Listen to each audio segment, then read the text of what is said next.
श्री सनकादि जी।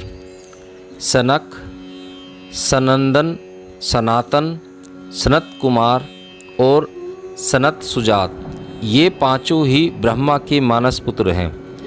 कहीं कहीं सनत कुमार और सनत सुजात को एक ही मानकर चार ही कहा गया है। कहते हैं कि जब ब्रह्मा से 5 पूर्वों वाली अविद्या दूर हो गई, तब ब्रह्मा ने अपनी शक्ति के साथ निर्मल अंतःकरण होकर इनकी सृष्टि की। ब्रह्म शक्तियों ने उन्हें संपूर्ण विद्या, उपासना पद्धति और तत्व का उपदेश दिया। इन सब के अध्ययन, तपस्या, शील स्वभाव एक से ही हैं।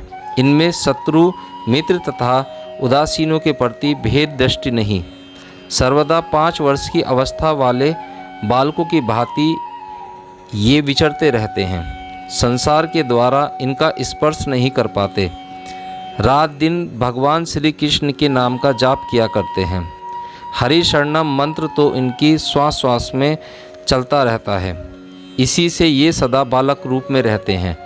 इन्हें भगवान की लीला सुधा पान करने में इतना आनंद आता है कि प्राय शेषनाग के पास जाकर पूछ पूछ कर उसका रसास्वादन करते रहते हैं।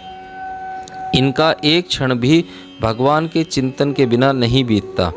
ये सर्वदा ब्रह्मानंद में मग्न रहते हैं। इनके उपदेशों में अनेक व्यक्तियों का कल्याण साधन हुआ है। इन्होंने सुखदेव और भीष्म को आत्मविद्या का सुपदेश प्रदान किया है।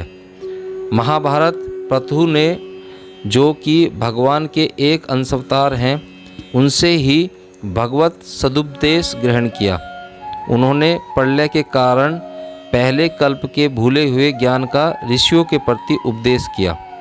महाभारत में सनत सुजात मुनि ने धृतराष्ट्र को बहुत सुंदर उपदेश दिए हैं। उद्योग पर्व का एक संपूर्ण अंश ही सनत सुजातीय के नाम से प्रसिद्ध है।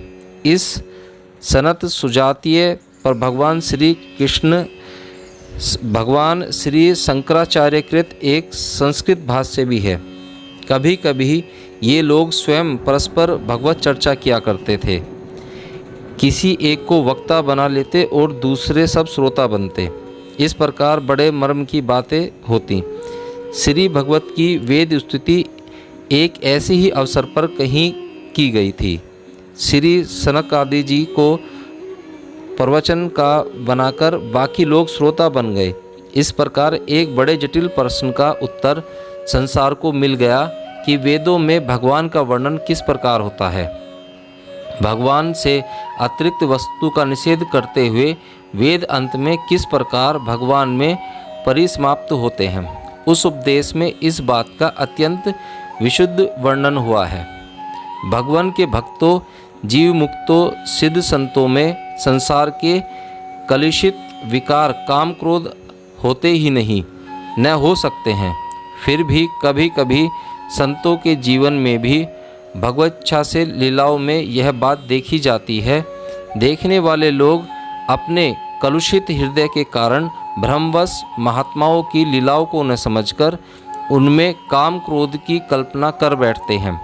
उनकी इन लीलाओं के द्वारा जगत की हानि न होकर लाभ ही होता है। इसके संबंध में भी पुराण में एक ऐसे ही प्रसंग का वर्णन आता है। एक बार इन लोगों ने वैकुंठ की यात्रा की। उन्हें 5 वर्ष के नग्न बालकों के रूप में देखकर वहाँ के द्वारपालों जय और विजय ने उन्हें रोक दिया। किन्हें रोक दिया? श्री सनकादिक जी को। इस पर उन्हें डांटते हुए कहा, भगवान के नित्य धाम सत्व के साम्राज्य में यह विषमता उचित नहीं है।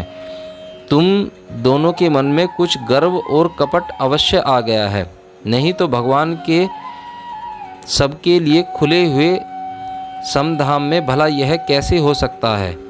तुम हम पर शंका कर रहे हो। इस एक रस धाम में तुम दोनों ने पेट के कारण होने वाले सांसारिक भेदभाव को स्थान दिया है, इसलिए शीघ्र ही यहाँ से गिर जाओ।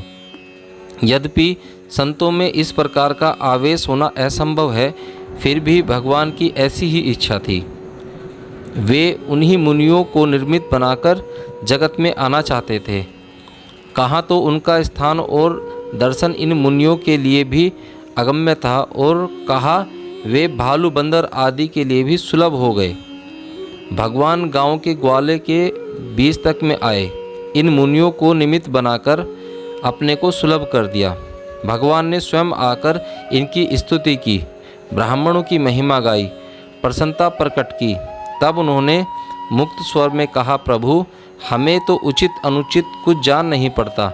इस अपराध के बदले आपकी जो इच्छा हो वही दंड दे दो, हमें सहर्ष शिरोधार्य है। भगवान ने मुस्कुराते हुए कहा, तुम्हारा कोई दोष नहीं, यह तो मेरी ही इच्छा थी। मैंने पहले ही सोच रखा था। भगवान की प्रेम भरी गंभीर वाणी सुनकर सब के सब भगवान की प्रदक्षिणा नमस्कार करके आज्ञा पाकर उनके गुण गाते हुए स्वच्छंद विचरण करने लगे। यद्यपि ये सनकादि सब के सब नित्य सिद्ध और निरंतर परमार्थ निष्ठ हैं, तदपि संसार में गुरु शिष्य परंपरा की स्थापना के लिए क्रमशः बड़े भाई को छोटों ने गुरु के रूप में माना था। विधिवत उनसे दीक्षा लेकर श्रवण मनादि किए। आज भी वे कहीं गुप्त रूप में विचरण करते होंगे। संभव है कहीं हमारे पास ही हों, परंतु हमारा ऐसा सौभाग्य कहाँ है कि उनके दर्शन से अपना जीवन सफल कर सकें। उनकी कृपा ही वंछनीय है।